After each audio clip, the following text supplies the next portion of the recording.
Hello and welcome. My name is Angelica. I am the co-director of the Specialized Center for Stuttering. And today I'm very happy because I am with a great colleague and friend. He's Scott Yaruss. Hello, Scott. Hi there, Angelica. How are you? Thank you. Very nice. I would like to start this video asking you if you could please introduce yourself for those who maybe didn't have the chance to know you yet. Sure, absolutely. My name is Scott Yaruss. I'm a professor of communicative sciences and disorders at Michigan State University in East Lansing, Michigan. Yay! At Michigan State, we say go green. Go white. And then there you go. You already know. There we go. And my work is in the area of stuttering, research and teaching. And I've been a practicing clinician for just over 30 years now, working only with people who stutter. Yeah. And I think the ones that work in this area know about your work a lot. And I'm very happy that you are here to share a bit about this topic that we are very passionate about. So the topic for today is something like let's start from the basics. So I would like to ask you a very simple question. Well, simple, but maybe one answer. I know what's coming. Could you please tell us what is stuttering?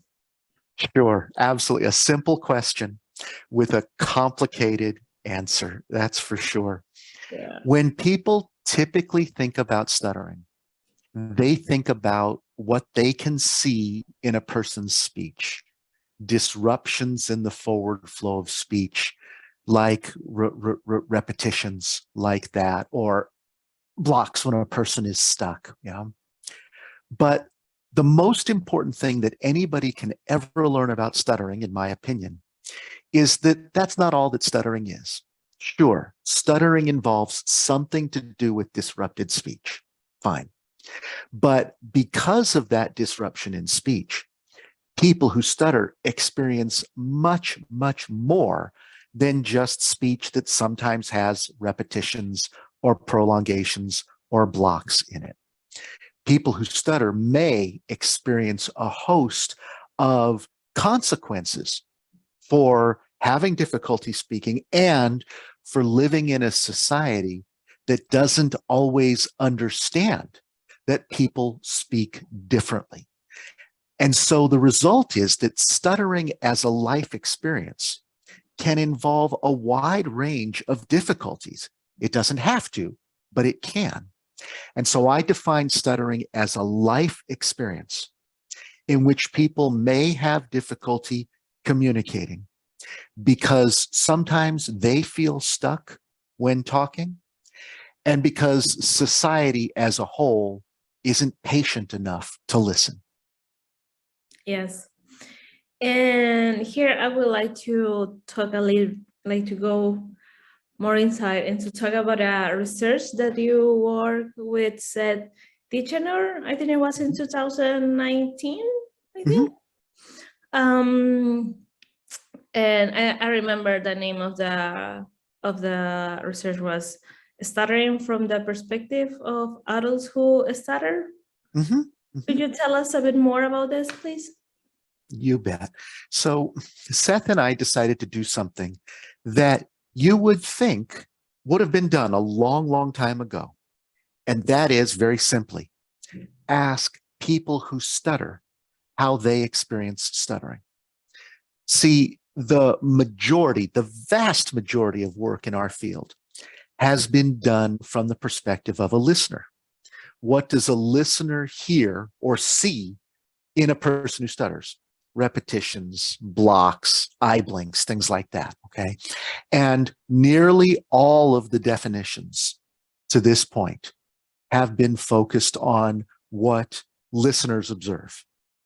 A few have been different. A few have focused on what the speaker experiences, the internal experience of stuttering. But there hadn't been large-scale studies like this. So Seth and I asked hundreds of people who stutter, adults who stutter, what is stuttering like for you? What does it feel like in that moment of stuttering? And what people responded overwhelmingly was that it's an internal perception, a feeling that they have, a sensation that they have. They know what they want to say, but in that moment are unable to say it. And the words that they used to describe this are, it feels like I've lost control of my speech. It feels like I'm stuck. Or the most common word was unable. I'm unable to move forward. That loss of control phrase has actually been used before, and it goes back decades. Bill Perkins introduced it in the 80s and 90s as a way, the 1980s, 1990s, as a way of describing that moment when the person is stuttering. But that definition at the time was not well accepted by others because, very simple reason, we like to think of ourselves as a behavioral field, pardon me, where we can measure things. But I can't tell as a listener when you have felt loss of control. All I can do is count when you do things on the surface. But the point that we were able to make in this paper is that no, really, when you ask people who stutter what their experience is, yes, they say they repeat. Yes, they say they block. But what they say the most is that they feel the sensation of they can't move forward. They know what they want to say, and they're just unable in that moment. They're stuck. They've lost control. And what we want to do is shift the focus of that definition then from a listener-based definition to a speaker-based definition. A moment of stuttering is a moment when the person feels stuck, rather than a moment is when I hear a disruption as a listener. And that was the main focus of the first part of that series of studies. Then what we did is we updated a model that I've been using since the 1990s for describing the overall experience of stuttering. That's based on the World Health Organization's definition from, this is long, the International Classification of Functioning, Disability, and Health. In English, we say ICF for short. In Espanol, it'll be a different Yeah, like abbreviation. CEF or something like that. Yes, it's something else. Yeah, I'm sorry, I don't know it. But that is then moving from that definition of the moment of stuttering, feeling stuck, to the life experience of stuttering. Because one feels stuck, one may experience negative personal reactions, embarrassment, fear, shame, anxiety. The environment reacts, as I talked about before. Society is not understanding or forgiving.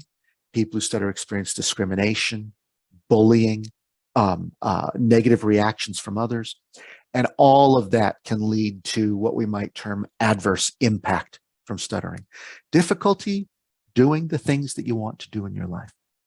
Importantly, it does not have to result in those negative consequences. People who stutter can live an unencumbered life, but it can result in those consequences. And that's where clinicians come in. That's where support organizations come in. That's where societal work comes in to help change views about how different people talk differently. Yes, and here I would like to mention something that you just said a few minutes ago when you were talking about the sensation of loss of control while speaking and get stuck and those things that happen to us when we have a stuttering moment.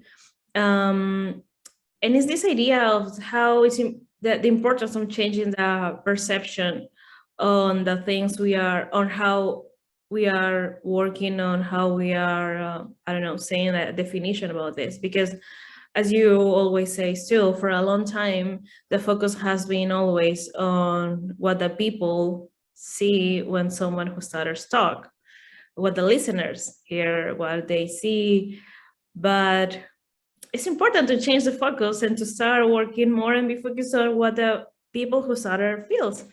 And that's very important. That works, I mean, not only to find like a definition or something like that, but in many areas, as you mentioned, the severity, for example. And I mean, it's like, I don't know, my way to talk is severe for whom, right? For that person who stutters, or for the clinician that listens to me how I talk. And actually, we just made like a video or a podcast with Nina Reeves, where we talk about the assessment of stuttering and how, I mean, like we could talk more a bit savior for whom, for the person who stutters, and and at the end of the video, we mentioned very briefly that we know that you are working on a tool for that. So could you also share us a bit about that? You bet. So this is new. It's still in development and we're not done yet. It was delayed a little bit by the pandemic to collect the data like many things were. And this is a minor consequence of a worldwide catastrophe. But what I'm developing is a self-report measure of severity. Now, self-report measure of severity has been around forever. You ask a person on a 10-point scale, how severe do you think you are? And people say, oh, I think I'm a 6 or a 4 or whatever. Okay, that's fine. But what does severity mean when you ask it that way? And the problem is we really don't know. Is the person thinking about their surface disruptions? Are they thinking about how bad they feel? Are they thinking about how much trouble they have communicating? All of those are aspects of the impact of stuttering. And those we can do a good, valid, reliable measure of a person's experiences. That's what the OASIS is all about, the overall assessment of the speaker's experience of stuttering. The OASIS has been in use in lots of places for a long time. It's well established now, I'm thrilled to say. But what it doesn't tell us is about the stuck part. It tells us about the impact part, which is exactly what I wanted it to do, but it doesn't tell us about that moment of being stuck, because people who stutter can experience a greater sensation of feeling stuck or a lesser sensation. They can feel it more often or less often. They can feel more out of control or less out of control. And so what I've been working on for a few years now, actually, maybe 3 years, I hope to have it done next year. There's more data to be collected. But we're working on a tool for assessing how much do people feel stuck? How intense is that sensation? How much effort does it take to get moving forward? How much does it disrupt their moment of speaking? That being a completely different construct from the question of how does that affect your life?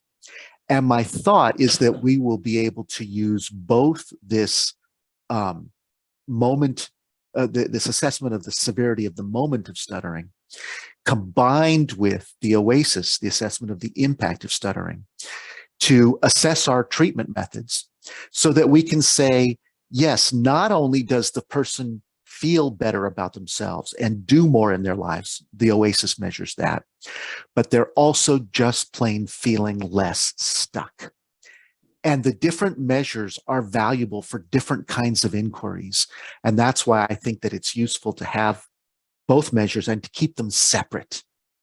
So the working title on this other measure, I'm going to change it. I don't like it so far, but the working title is CAS, Comprehensive Assessment of Stuttering Severity, but it might be Individual Assessment or Speaker's Report of Severity. I don't know yet. I keep playing with the title, but so far it is the CAS, and I hope to have it done next year. We have data already on a couple hundred adults, but we don't yet have the data on the kids. That's what was harder during the pandemic. The adult version, I think, is ready to go. The data look great, but the kid version, I want to do them all at the same time. Yeah, I can imagine. Yeah, but I mean, this general, this idea in general of let's be focused on what we actually feel, what we actually, I don't know, how this moments looks for us and those things. I think it's very, very interesting to continue that line of research, because as we know, for many years, the focus has been on the listeners, and like it's gonna time to change that. And well, you also were talking about how the stuttering is not just how we talk, it's also how we feel, how we think, how we behave, is the environment. You also mentioned that ICF, in Spanish, the CIF. And here's where there's a phrase that you always said, stuttering is more than just stuttering. And I really like it because I think it like explain how the impact is not just here in like in how we talk. It's in our, is the whole experience, is how we feel the whole day too. Exactly. Exactly. The more we can get that message out, Yeah. the more we can help people who stutter, certainly, understand that it's normal for them to feel upset. It's normal for them to feel afraid. That's just part of stuttering.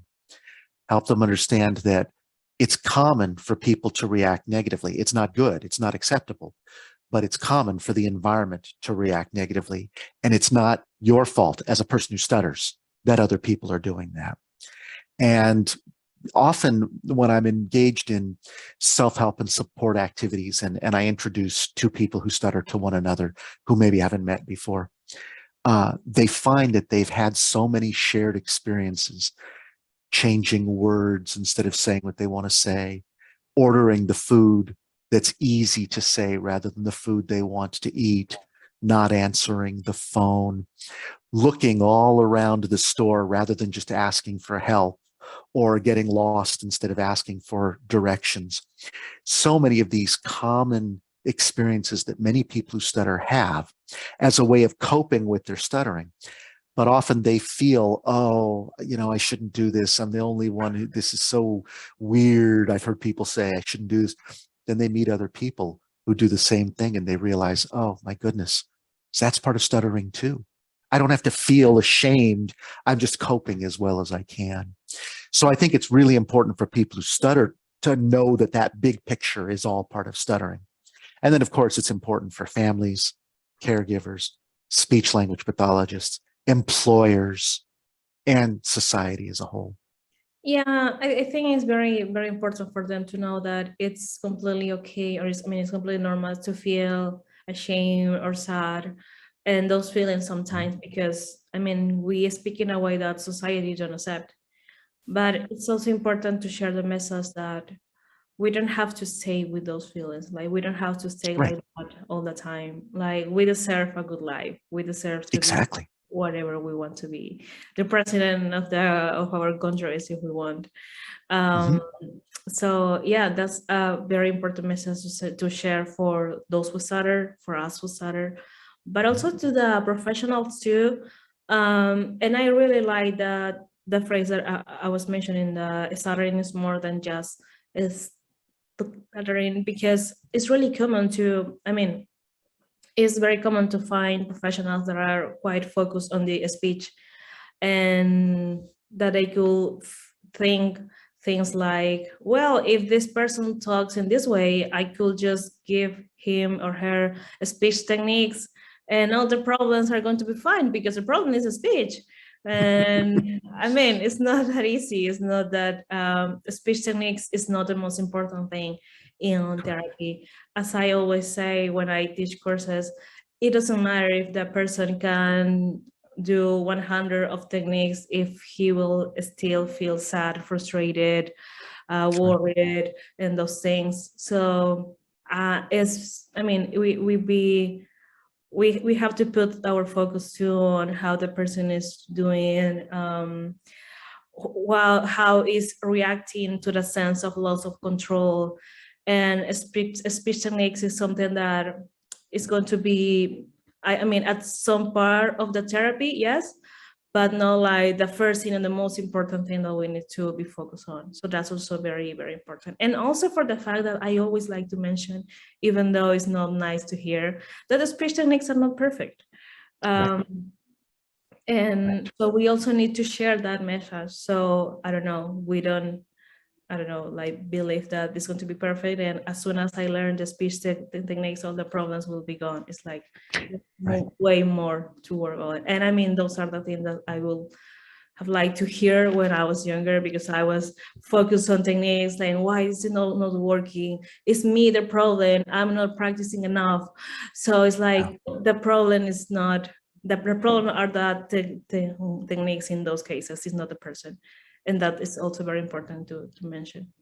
Absolutely. Absolutely. Too often people will take it on themselves. Oh, there must be something wrong with me. The therapist said, if I just do this, I'll be okay. And that's just not right. It's not fair for the person who stutters. And it can actually lead to more problems. Another study that Seth Tishner and I published in 2019, I think 2019, showed that people who take speaking fluently as their goal when speaking, they actually have more adverse impact, more problems in their lives than people who focus on saying what they want to say. In other words, the people who are focused on fluency are actually struggling more. That's a major, major issue for our therapy as speech language pathologists. We need to be able to recognize that techniques are not the answer. And in fact, they can be an even bigger part of the problem. Yeah. They can play a role for people. I'm not saying all techniques are bad, but we need to be sure to incorporate them into therapy in the right way for the right reasons. And if we do that, they become another in a set of tools that a person can use to help themselves communicate the way they want to and feel good and enjoy communicating. If they're presented as the end all, if they're presented as the goal, then that can lead us down the wrong path. Yes. And I know that this, I mean, to fully understand this could be also difficult, because especially for those that are like some people could happen that they are, I mean, it's easy to believe that if we were fluent, all the problems will be gone. Right. And things like that. I have believed that too. Sure. If only I could, but then you realize that you can have the life you want to have, and the fluency is just, I mean, fluency is not just, I mean, it's just a part of it. Right. Well. Exactly. Thank you so much, Scott, for this video podcast, depending on where you're listening to this. So, well, thank you. It was nice to have you here. Thank you so much for inviting me. It's great to see you. And yeah, I'll look forward to doing it again. Thank you. Bye-bye. Bye-bye.